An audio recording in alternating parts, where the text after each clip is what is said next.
I'm sorry. I voted for him. I thought he was going to help folks like me. I really did. Now my SNAP's gone, my Medicaid's gone. They cut off my heat and help last week. I don't know how I'm supposed to buy groceries now. Okay, y'all, I can't. I can't do it. Hopefully you can hear me because I have to be a little quieter than normal, especially when I am this. My household is sleeping. But if I have one more Trump supporter tell me that I need to have some empathy for Trump or for them or what they might be going through right now because whatever is going on. Are you serious? Empathy? You want me, you want us to have empathy when you have spent the last 10 years denigrating everything we are, attacking the LGBTQ community, attacking immigrants, attacking everybody that isn't you. Just a few months ago, y'all were gleefully talking about feeding immigrants to alligators. You sit here and laugh about people being separated from one another because they're criminals. So is Donald Trump. He has called me because I voted for Democrats. I'm a leftist. I'm those people he talks about. He has called me vermin. He has said that I have been poisoning the blood of this country. He has called me the enemy within this country that I love with every fiber of my being. So fuck you. You're not getting one bit of goddamn empathy from me. I don't wish him harm, but I don't give one flying fuck if he goes. And no empathy. Hi guys, welcome to my channel. I hope you are doing great wherever you're watching us from. So now suddenly they want empathy after years of mocking struggling people, sharing harsh policy and telling everyone to work hard. Some of the same voters are now online crying because their SNAP got caught, Medicare disappeared, bills exploded and groceries become unaffordable. And the internet response has basically been, you voted for this. A lot of people truly believe the suffering would only hit immigrants, black community, LGBTQ people or lazy people. They never thought it could go their house too. Anyway guys, let's dive straight into the video. Don't forget to subscribe to my channel, like and share the video to help the channel out. I'll be back with my comment first. I want to say to every American that's having trouble with this, I am sorry I voted for him. I regret it with all my heart. I feel like I've enabled this monster to destroy democracy, destroy everything that is good in this country. We've got a very crazy man driving the train, and he's going to kill this country. And Anthony, are you voting a straight up and down Democratic ticket? Not only there, I am actually for the very first time contributing across the board, across the country. And I've never, ever written a check or spent any money on anything political because I'm afraid. I'm afraid. I've been a lifelong Republican since the day I turned 18. For the first time in my life, I'm going to vote a straight Democratic ticket. Is if they're connected to Donald Trump, they are not connected to me. So you now are no longer a Republican? I am not, no. Because of Donald Trump? Because of Donald Trump. It was no longer the party that I joined. It's morphed into something that's almost unrecognizable. You were a lifelong Republican. Right. If somebody had told you, say 15 years ago, that you are preparing to vote a straight up and down Democratic ticket in the midterms, you would have said what to them? Oh, it's crazy.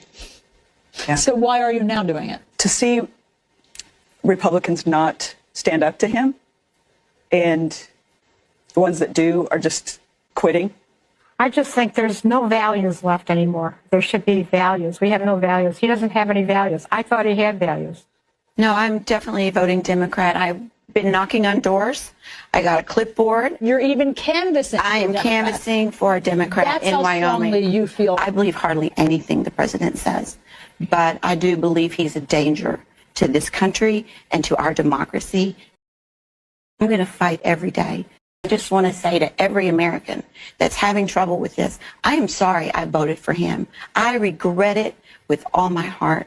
People do not owe you forgiveness for finally leaving MAGA. They just don't. And I know that that's not a popular sentiment with people, but I completely stand by that. I was scrolling and came across a video of somebody that was in tears because they were talking about how they've been deconstructing and they finally left MAGA, but they don't ever want to be a part of any political party ever again because of the backlash they received. And the backlash, mind you, being people going, I'm sorry, but it's too late. You've caused so much damage. Like, I can never forgive you, which I think is completely fair. And it shouldn't be expected to get an overwhelmingly positive response given the situation we're currently in. I can understand the fact that people are saying, oh, we should welcome them with open arms. I completely get that. But when you for 10 years have been telling people to look around and observe the things that are right in front of their face, especially when the things are racism, misogyny, transphobia, hatred, homophobia, and they can't see it, after 10 years, you're going to be like, okay, well,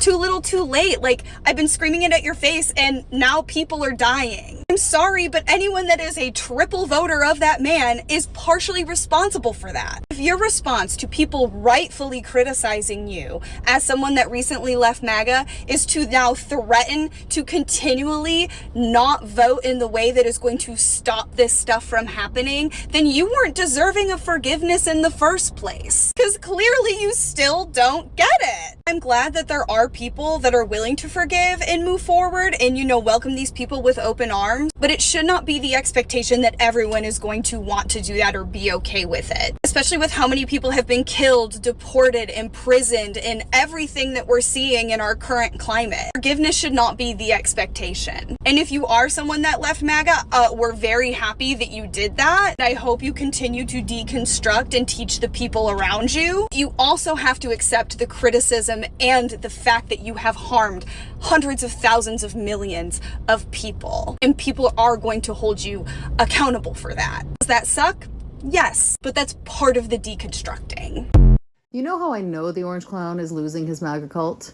Because they did not obey his latest talking point. Now, we all know that MAGA is the most brainless, obedient, bootlicking cult in the entire world. And they get a lot of their energy and their sense of community from their dumb little mantras, their little slogans that the Orange Clown tells them to repeat. And we've all heard the big ones, right? It's like, lock her up, drain the swamp, make America great again. These are just like nonsense phrases. They don't mean anything. And most importantly, they don't ever come true, but it doesn't matter to the cult because they enjoy saying them because at the core of them, the seed of them is the idea that somebody else is getting hurt. And the latest one that the Orange Clown and his cabinet of freaks tried to sell to the cult was, remember, short-term pain for long-term gain. Now, the Orange Clown said that over and over again, and all of his little goons went out and said it all over the place, all over Fox News, all over Twitter.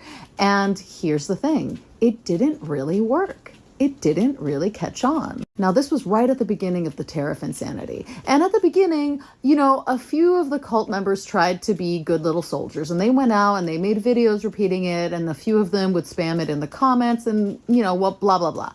But it just kind of faded away. And now if you don't understand why it didn't catch on, it's because you fundamentally misunderstand MAGA as a cult. And I think a lot of people on the left actually do. Because how many times have I heard, MAGA does not care about being hurt as long as they are hurting others. And this is absolutely untrue. MAGA are the most spoiled, selfish, short-sighted people on the planet. And they do not tolerate discomfort in any way. And even when they cheer on this regime's most vile policies, it's because they think there's something in it for them. For example, when you see them celebrating mass deportations, it's not just because they're gross racists who want to see brown people brutalized. Obviously, yes, that is a factor. They are. But it's also because they think that removing immigrants is going to directly improve their lives. They genuinely believe that there is some fantastical, high-paying job out there with incredible benefits, and the only reason they don't have that job is because an immigrant took it. They believe that they can't afford a house because some immigrant family is living in the house that was meant for them, and once they remove that family, they're going to swoop right in and be able to afford it. There's some cheese slice lady out there who genuinely believes that there's not enough cheese slices in her fridge for all of her gross kids because some immigrant out there is raising the price of cheese. Shout out to the cheese slice lady. I do honestly think about her all the time and I wonder how many cheese slices she has in her fridge right now. But back to the slogan, short-term pain for long-term gain. This was a fatal miscalculation by the Orange Clown. And this was a fatal miscalculation by any cult leader. Because every intelligent cult leader knows you keep your cult in line by telling them, hey, you got to hand over your blind allegiance, your paycheck, your teenage daughters, because the rapture is coming. What you don't ever do is tell them what day the rapture is coming. Hello, the entire thing will fall apart. And the Orange Clown told his cult there is a day of rapture. There is a day when the economy is going to be flowing. There's going to be no tax on tips, no tax on overtime. Your kids' medications are going to be 1,000% cheaper. Your lives are going to be better. All your dreams are going to come true. And that day is January 22nd. And that day came, and now the clock is ticking. And he stands there and he tells them short-term pain for long-term gain. He tells them, buckle up, buttercups. It's time to sacrifice. It's time to be a real patriot. It's time to suffer a little for the greater good of the country.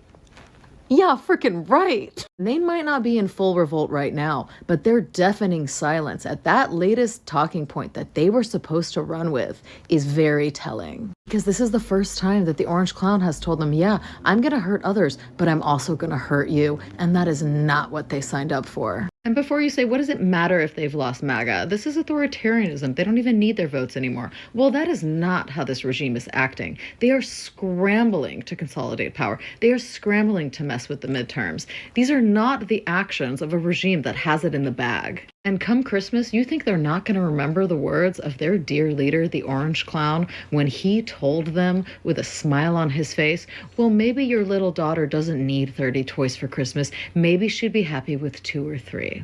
I don't think so. County, I know we're not Kerrville. I know we're not San Angelo or San Antonio, but hell, we're human beings. Help us. Now, we all feel compassion for what's happening in Texas, right? We all feel that. However, isn't this you? Step up on your video this morning. We just couldn't help out the but I'm gonna have to do that. We're not gonna help out anybody. Y'all been living on food stamps, EBT, Section 8 housing your entire freaking life. And isn't this also you? Are you feeling nervous? Are you having fun? It's almost over. It's just begun. And what about this? What you gonna do, crybaby? With alligator. I want Alcatraz if I want to. And what you gonna do? You see, this is just the hypocrisy of MAGA Trump supporters. You want compassion for yourselves, but you have no compassion for anybody else. And I've seen quite a few right-wing MAGA supporters saying, how dare you make this issue political? How dare you say that this is what you voted for? I've seen tons of them. So let's just clear something up. First of all, we're not saying that we are happy that this happened to anybody. We're not saying that, but we are pointing out the fact that you did vote for this, that you supported it. You just didn't support it when it happens directly to you.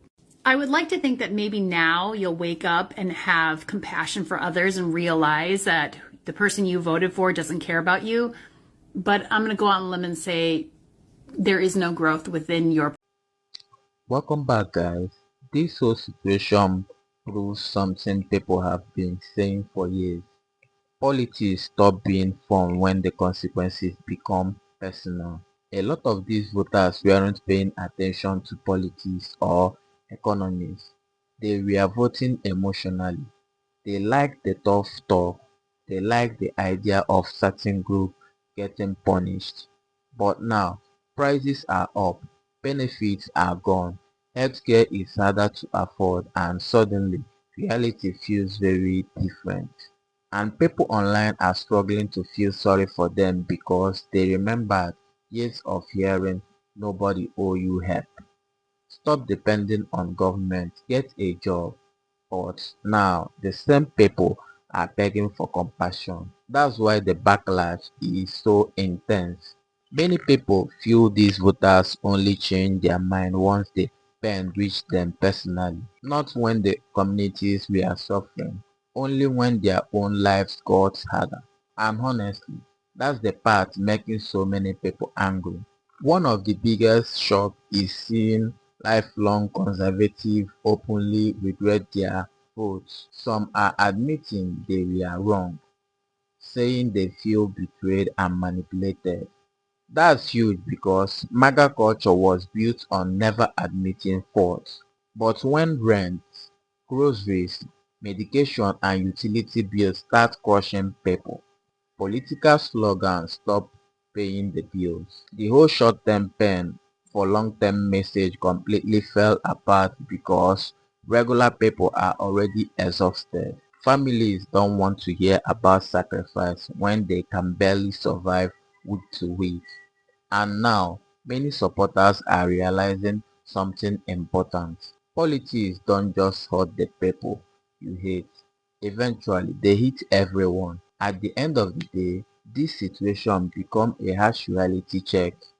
A lot of people voted thinking the damage would only happen to other people, but now the same system they cheered for is affecting them too. And the internet is basically saying, now you understand how everybody felt. Anyway guys, what do you think about this video?